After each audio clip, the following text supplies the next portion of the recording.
Hey ratbags, it's Jade. Got some bad news today. SMALLAND has had a delay for its 1.0 release and, more importantly for a lot of people, console release. It was meant to be coming out in December, in fact December the 7th, but they've just announced today that they're going to be pushing it back to the start of next year. Launch of SMALLAND Survive the Wilds 1.0 on PC and console will now be coming in Q1 2024. The strategic action to release in Q1 will create the best possible result from content and competitive environment standpoint and gives the team a timeline to implement even more features, giving new and existing small folk the quad experience that they expect. Multiplayer is a vital aspect of SMALLAND, and we're pleased to confirm that we're now in the process of implementing server support to dramatically improve online play, alongside other performance enhancing improvements. We'll be refining and perfecting the new 1.0 content and post-launch roadmap, both of which we cannot wait to share with you all. As an indie survival game, we live and breathe our community and couldn't be here without you, which is why we're committed to delivering an excellent experience from early access to 1.0 and beyond. A new release date will be revealed soon. We're incredibly thankful for all your support thus far and look forward to sharing the full 1.0 experience soon. Best, the SMALLAND Survive the Wilds team. I am just a bit bewildered about what they're doing. I think it's overall probably a good idea. I think SMALLAND's a good game, but it's not a great game. I've covered it more than most. I've been there for every single update. I've shown every single kind of guide and gameplay from each one of them. Hyped it up for absolutely years. It's got some really good features like the being able to transport and teleport your base to different trees. The base building it I think is actually better than Grounded and even Valheim, just with the flexibility of how you can rotate and turn pieces. Maybe not so much to grind to get them, but overall the rest of the game does feel just kind of by the numbers. They've got better and better. They've added better systems now for the tames and creatures in the world, so you've got higher level creatures to fight, and which means that you can also maybe get higher level creatures that you probably need now to survive in the world. But a lot of the biomes that they've added have kind of been one note, blitz through fairly quickly, and then you're just scratching around wondering what's next. Now that's the same for a lot of survival games, but doesn't seem to be any decent underlying systems in SMALLAND that I could really sink my teeth into. I hate to say it, but things like Ark obviously have breeding, stats where you can get better dinosaurs, and overall you need the dinosaurs to really survive. In SMALLAND, apart from maybe getting some cool ones like the new Scorpion, it still feels like some of the creatures you could probably do without just relying on your armour and your weapons once you get the best stuff. It feels like it's never made its mind up whether it's going to be a creature survival focused game or whether it's going to be a player focused game. Conan Exiles kind of had that same kind of issue and problem, but there's some easy fixes. I'm not just criticising. I think SMALLAND need to develop ways to make the creatures more useful. Again, we've seen they're great for manoeuvrability, but actually have them doing certain things like being able to harvest resources. Overall, the world as well has always been pretty good. The seasons is the big selling point, right? You see it from the trailers that you can adventure in summer, spring, autumn and winter, but it's kind of lackluster. So hopefully this gives them enough time to develop it more. I want to see scarce resources in winter, lots more berries available in summer or spring, frozen lakes and stuff like that. Basically make the seasons count rather than just being an arbitrary kind of look and just having to wear maybe slightly warmer armour or eat some warming food. Even the latest update, the desert update that they had, didn't have any kind of like way that made you overheat. You would assume that maybe you'd have to be cool or drink more water. But it didn't seem to be that challenging in that respect in surviving in it, other than just the creatures that could probably kill you out in the turrets and stuff.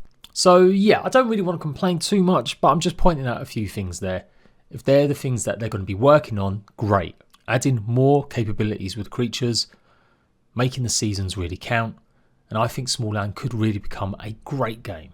Right now, I'd probably give it a solid 7 out of 10. It's had really good updates in terms of not breaking the game, not many issues with bugs. So they've pretty much worked a lot on stability and making sure that everything's okay when they do launch these updates. So that I've got to applaud them as well, because again, other games like Ark don't always do that and just push it out broken. The exciting news here though as well though is the servers. At the moment you can join with up to 8-10 of your friends, I think it is 10.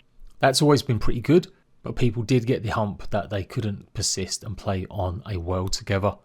So if they're going to implement that where you can just rent one from a server provider, and or host your own if you're on PC, and fingers crossed they might have crossplay and stuff like that enabled in the future. This December there's not too many big releases. Return to Moria is out. Grounded's just had a big update, but I think that would have died down by the time this released. So I'm kind of surprised that they are delaying it. The only way I can think of why they've mentioned it here, I think they're actually a bit worried about Ark. The remaster's coming out now in PlayStation probably towards the end of this month, and so maybe there's a good reason. If you're an Ark fan, SMALLAND will appeal to you, but if you just got the brand new remaster just coming out, are you really going to go and buy SMALLAND on an Xbox or PlayStation? So yeah, I think this is directly a result of PlayStation getting their Ark delayed, and now on Xbox we don't even know when it's releasing, so it could end up both releasing at the end of the month, and that would pretty much put it in direct competition with SMALLAND. The Avatar game's also out I think at the same time, and maybe that's a little bit more competition, but I would say the Ark remaster is probably the greatest one. And that's the game I compare SMALLAND more to than others actually. It's more like Ark or Conan Exiles than it is Grounded. I always just want consoles to get more choice and more survival games. I think it's going to be a great game for Xbox and PlayStation regardless. And yeah, fingers crossed this amount of time will give them more to add stuff to it. We still haven't really seen enough about factions. That was a big thing they spoke about. We've got kind of a story in there, but it'd be nice to see actual NPCs, voiceovers and stuff more.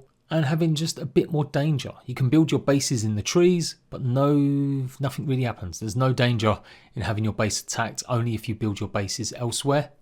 Is there some way that you could enhance having a base in a tree? Or give us a reason to build actually out in the wild and risk it in raids?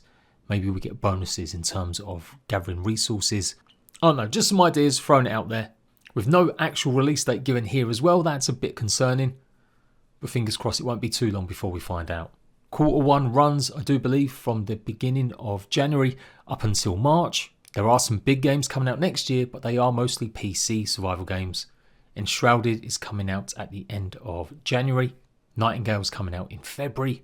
So they shouldn't maybe clash as much with SMALLAND, since they're not going to be on console straight away. SMALLAND is made by a kind of independent publisher, although they do have quite a bit of money behind them now.